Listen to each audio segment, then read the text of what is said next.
Bueno, ahora vamos a ver la descripción no relativista del spinum medio. ¿Sí? Descripción no relativista.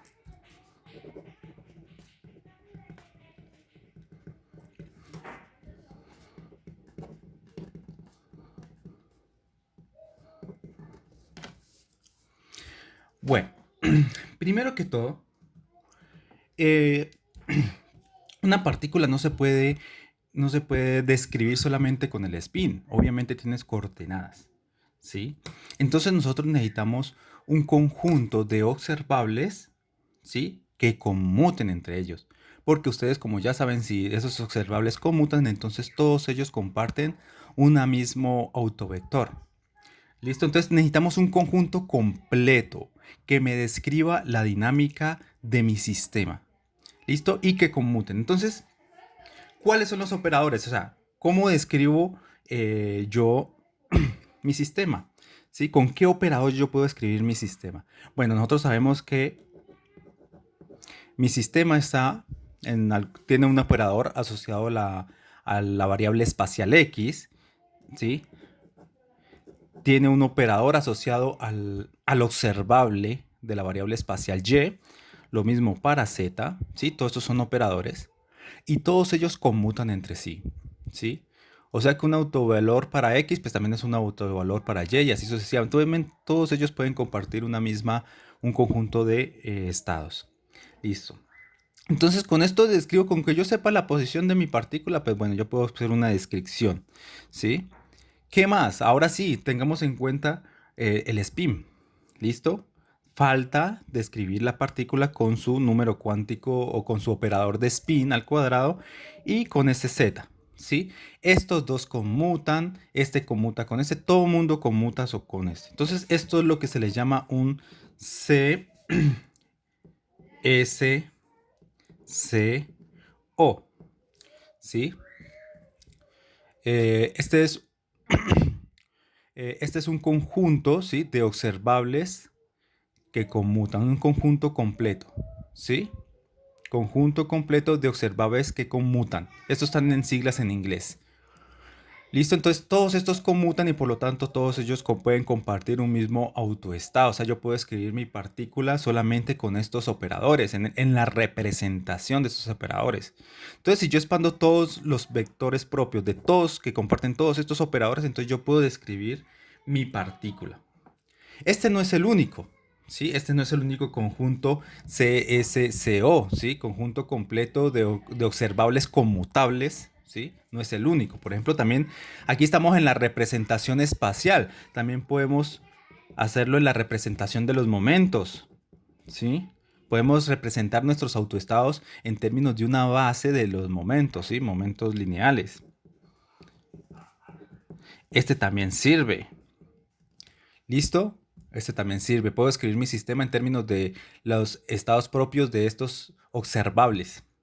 O también puede ser con el hamiltoniano, un hamiltoniano de potencial central. ¿Sí? Con L cuadrado también.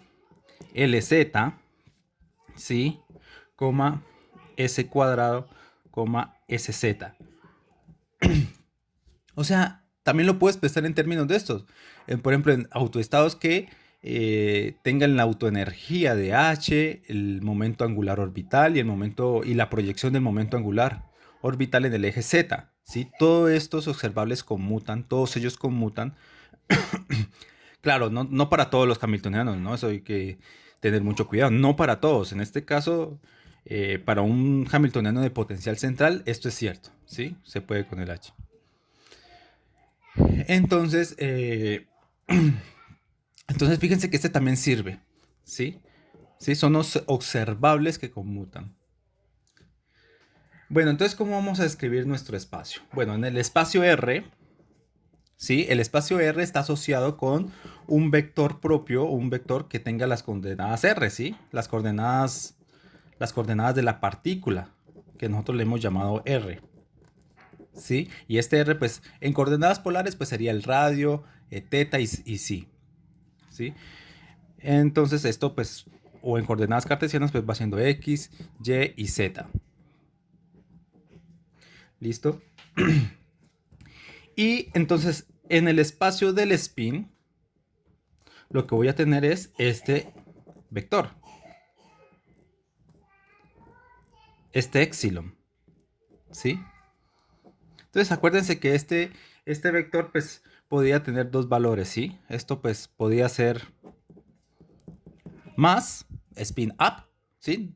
Y spin down, ¿sí? Spin up y spin down. Es la proyección del momento angular en el eje Z.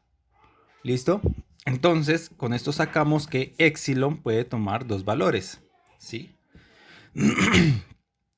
Puede ser más o menos.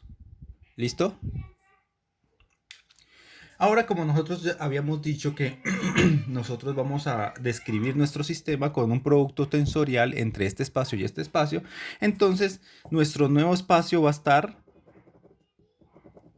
regido por este vector, donde este vector tiene información de las coordenadas espaciales y tiene información del estado de spin, ¿sí? Y esto es básicamente pues tener las tres componentes espaciales y la componente de proyección de spin en el eje Z, ¿sí? Y esto es nada más y nada menos que un producto tensorial entre un vector que pertenece al espacio espacial, ¿sí? Y un vector que pertenece al espacio del spin, ¿sí? Entonces, un operador que actúe sobre el spin, pues solamente va a actuar sobre esta base, sobre este espacio. Y un operador que opere solamente en la parte angular o en la parte radial o, bueno, en la parte espacial, digamos, pues va a actuar solamente sobre este estado. ¿Listo? Entonces, eso es básicamente. Ahora, nosotros sabemos que esto pues es un conjunto completo, ¿sí? Este es, sí, un conjunto completo de observables conmutables, ¿sí?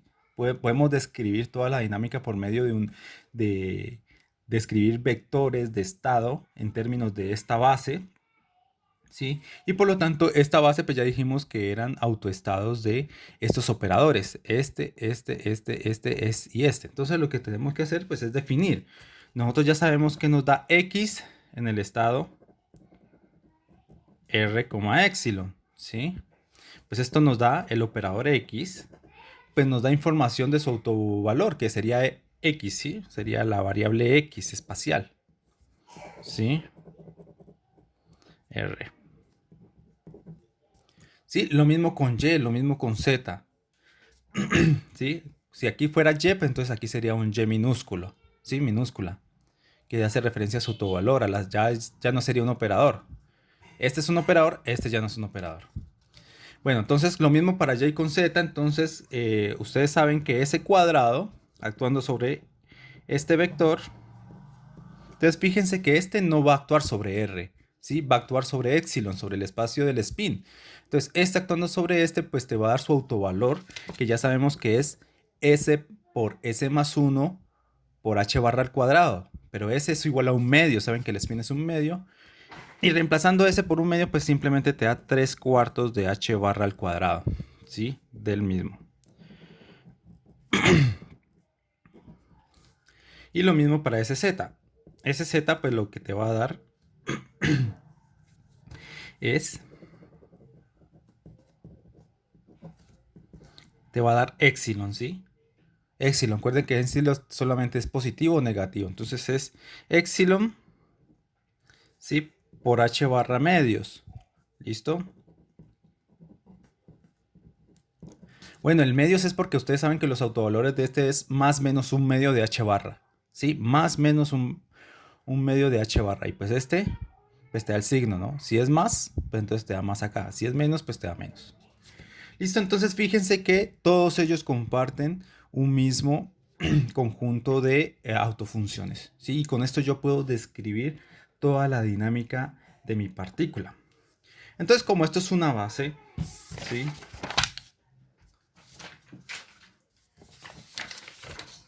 Entonces, pues, y debo definir que debe ser una base ortonormal, ¿sí? Ortonormal. Ortonormal, o sea, que sean ortogonales y que sean normalizadas. ¿Eso qué quiere decir? Pues que el producto interno entre R, ¿sí? Prima y epsilon prima con R y epsilon, primero te da una delta de Kronecker, ¿sí? Entre epsilon y epsilon prima, ¿sí? Y una delta de Dirac entre R prima y R. Listo, entonces esta es delta de Kronecker. No me acuerdo cómo se escribe Kronecker. Bueno, ahí creo que es así. Y aquí con una C. Bueno, ahí disculparán la ortografía del nombre. Y esta es una delta de Dirac.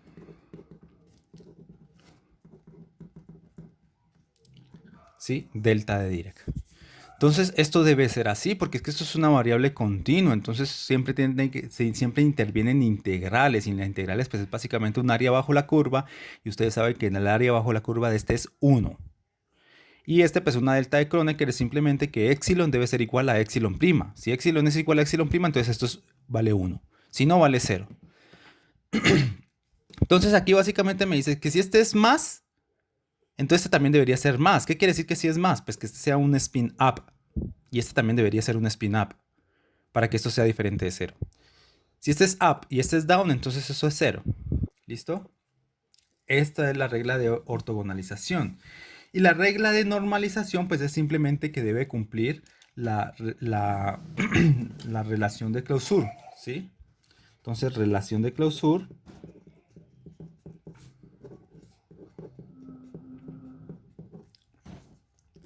sumatoria sobre epsilon. Ahora fíjense que epsilon es un grado más de libertad, ¿sí? Spin up y spin down. ¿Listo? Entonces vamos a hacer sumatoria sobre ellos. Vamos a hacer sumatoria sobre todos los posibles estados espaciales, ¿sí? Sobre este producto. Se le llama producto exterior, ¿sí? Si este es producto interior, entonces este es producto exterior. Y esto pues obviamente esta sumatoria, ustedes saben que pues este tiene dos valores más o menos.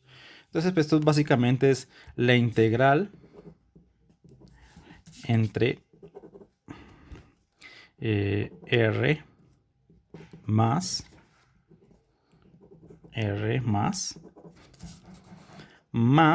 la integral espacial de R menos,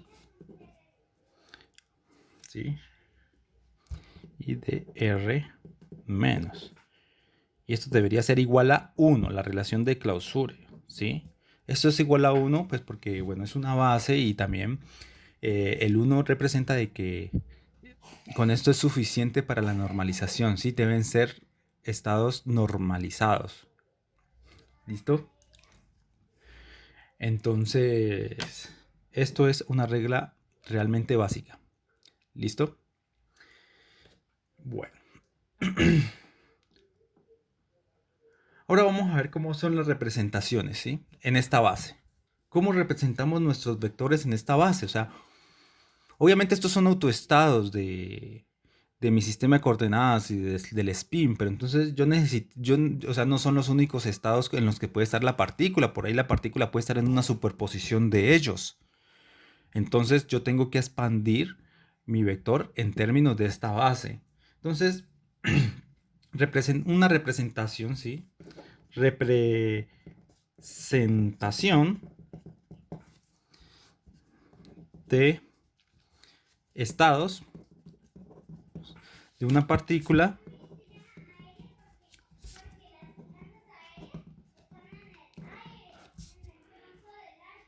en términos de pues estos estados, ¿sí? Entonces es como siempre, yo tengo un vector, sí, es un vector sí, ¿listo? Que me describe toda la dinámica de la partícula que yo estoy estudiando. Y como esto es una base, pues yo la puedo expandir en términos de esta base, ¿sí? Entonces ustedes saben que pues esto es igual a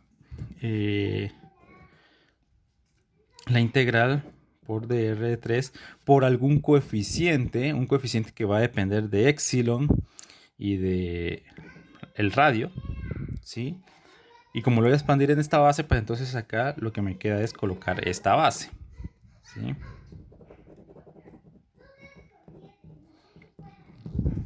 Sí, y estos pues son los coeficientes de Fourier, digamos, en estas palabras, en términos de este epsilon, ¿sí?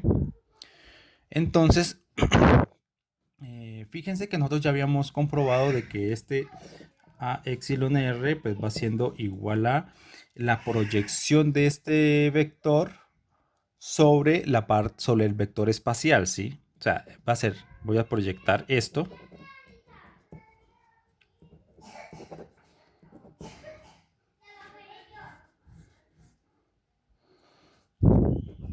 ¿sí? Esto estoy haciendo el producto interno entre este y este. O sea, estoy proyectando este vector en este, ¿sí? En este término de la base.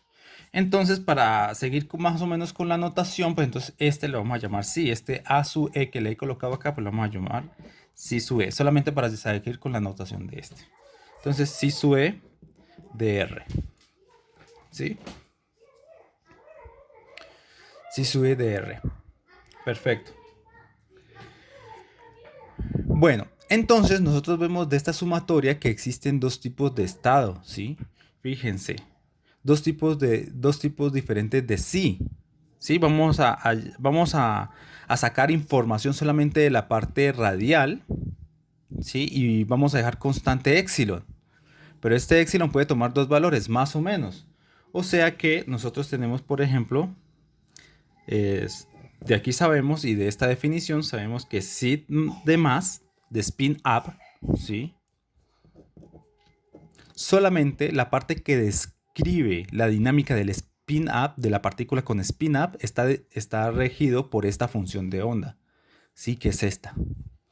Y simplemente pues es proyectar, este epsilon pues sería más, tendría R más sí. ¿Listo? Y tengo esto así. Tengo la otra posibilidad. Entonces fíjense que tengo dos posibles funciones. Esta función te da cuenta de la dinámica de la partícula con spin up y este te da cuenta de la dinámica de la partícula con spin down. ¿Listo?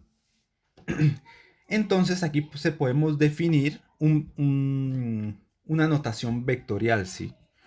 Vectorial, pero ya no de Dirac, ¿no? Ya no va a ser una notación de Dirac, sino que va a ser un vector que tiene unas ciertas componentes, ¿sí? Un vector de álgebra lineal. Entonces, este nuevo vector que vamos a definir es lo que se le llama spinor. ¿Listo? Spinor. Entonces, definimos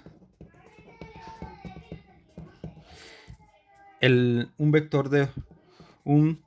vector de dos componentes llamado spinor. Bueno, escribámoslo en inglés. Spinor. ¿Listo? ¿Cómo es ese vector? Pues tiene dos componentes. Esta de acá y esta de acá. Bueno, entonces, fíjense cómo lo vamos a definir. Así, ¿listo? Esto va a ser un vector. Ya no, como en notación de Dirac, sino que se va a ser un simple vector, como lo conocemos en álgebra lineal. Y va a ser un vector que es una matriz columna, ¿sí? Donde el primer elemento pues va a ser la función del speed up y el segundo elemento va a ser la función con spin down. ¿Listo? Entonces fíjense que este es un vector de dos componentes o es una matriz de una matriz columna, ¿sí? Y esto es lo que se le llama spinor, ¿sí? Un vector que tiene dos componentes. Entonces con esta definición pues uno puede, por ejemplo, colocarlo de una forma más compacta la información. ¿Sí? Ya la vamos a ver. Bueno, si este es un ket, entonces ¿cómo sería el BRAC? Entonces esto viene siendo el ket, digamos, entre comillas, todo esto. Entonces, ¿cómo sería el BRAC? Entonces, el BRAC sería este. Sería el complejo conjugado de esto, ¿no? Sí, el complejo conjugado de esto. Y el complejo conjugado de eso, pues es simplemente sumatoria en epsilon por la integral espacial, ¿sí? De este coeficiente, pero como es el conjugado complejo, entonces, o traspuesto, conjugado traspuesto, perdón, entonces pues este se vuelve complejo, ¿no? Sería este mismo acá, entonces sería sí, epsilon dr, pero complejo. Y como digo, traspuesto, complejo, la traspuesta conjugada o lo que sea, pues el ket, si lo transpongo, te queda un BRAC. Entonces este te queda como BRAC. ¿Sí? Entonces este sería. Entonces, otra vez, definiendo mi spinor, ¿sí? BRAC, digámoslo así, pues sería la traspuesta de esta. ¿Sí? Entonces lo que yo tengo es que la traspuesta conjugada de este, que se denota así, como con un más así, dr. Pues ustedes ya saben, ¿no? Transponer y conjugar, ¿sí? La traspuesta conjugada, pues tenemos que transportar este, ¿sí? Entonces, este vector columna se vuelve en un vector fila. Y como es conjugada, pues entonces me queda sigma más conjugado dr. Y tiene otro elemento acá que es sigma menos dr. Y también conjugado, porque es el complejo conjugado traspuesto. ¿Listo? Entonces este es un vector fila y este es un vector columna. ¿Sí? Y bueno, ahí la información me queda más compacta. ¿Listo? Me queda más compacta. Primero que todo, pues esto es como una especie de notación sin spin, por eso uno lo coloca así. O sea, la función que antes teníamos donde no incluíamos el spin, pues ahora va a ser un vector que tiene dos componentes. Entonces con esto pues ya podemos hacer como una especie de análogo a lo que ya teníamos anteriormente. ¿Listo? Bueno, ahora, ya definiendo todas esas reglitas, cómo podemos colocar nuestros vectores y todo ese tipo de cosas, entonces nos podemos preguntar cómo es, por ejemplo, el producto interno, ¿sí? Entre mi vector de estado sí y en algún otro vector, ¿sí? Coloquémosle phi. ¿Cómo sería este producto interno? Entonces, fíjense que simplemente hay que reemplazar el BRAC, ¿no? Que el BRAC sería esto.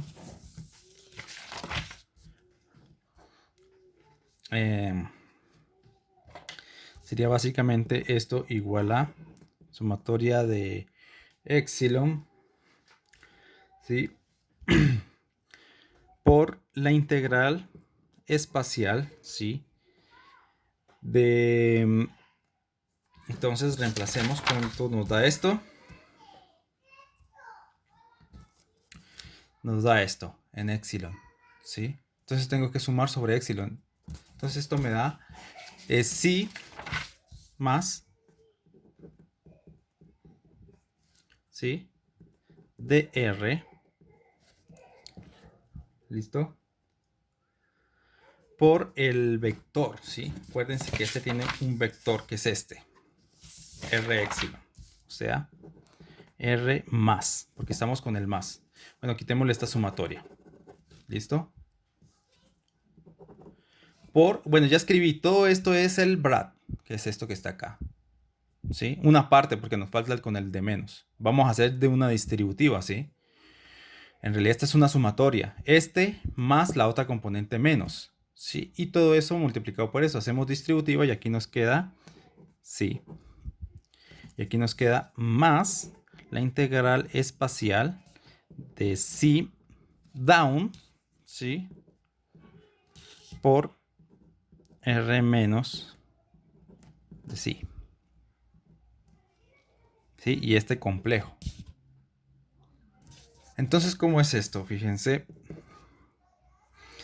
Entonces, fíjense que esta es la proyección de del vector psi sobre este autovector, ¿sí? Este autovector. Entonces, pues simplemente esta es una función sí que depende del spin up y de la parte espacial R. Entonces, esto es básicamente la integral 3R. ¿Sí? Si quieren, hagamos un corchete aquí. Entonces, colocamos esto sí más asterisco de R por esto. Pero ¿esto qué es? Esto es sí, ajá, de epsilon, sí, de epsilon, pero epsilon vale más, sí, de spin up radial, sí, más este término acá que va siendo sí menos por sí menos, sí. La proyección de este vector sobre este te da sí menos o sí down de R. Entonces fíjense que esto se puede compactar, este producto interno se puede compactar de esta forma, ¿sí? Como una especie de notación que teníamos antes, cuando no consideramos el spin. Ahora pues esto es el producto punto, ¿sí? Entre dos vectores del álgebra lineal común y corriente que habíamos visto, ¿sí?